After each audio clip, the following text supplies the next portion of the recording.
காத்திருக்கிறேன். They never go to church. மன்னிக்க வேண்டும். என்னை கேட்டுக்கொண்டு அன்பான சுவிசேஷர்களே, நீங்கள் எவ்வளவு பெரிய ஊழியம் செய்தாலும் ஒரு சபைக்கு போங்க. பண்டிதர் பில்லி கிரஹாம் ஒரு நாளும் சபை மிஸ் பண்ணதே இல்லையா. அவருடைய கிராமத்தில் இருக்கிற ஒரு சின்ன ஆலயத்துக்கு உட்காருவாராம். எவ்வளவு பெரிய தேவ மனிதன். லட்சக்கணக்கான மக்கள் அவருடைய கொடுகைக்கு வருகிறார்கள்.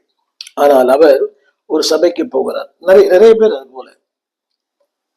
அது போல இருக்கிறார்கள். ஆனா ஒரு சிலர் கர்த்தருடைய நாளை உபவாஸ் ஜெபிக்கிறேன், ரூம் எடுத்து தங்குறேன், ஜோபம் பண்றேன், இதெல்லாம் ஏற்புடையது அல்ல. வேதம் சொல்லுகிறது, அங்கே நல்ல கவனிக்கவன் இந்த ஆலயத்துல அவர் தமது வழிகளை நமக்கு போதிப்பார். மாத்திரமல்ல, அவர் பாதைகளில் அங்கே என்ன உண்டாம்?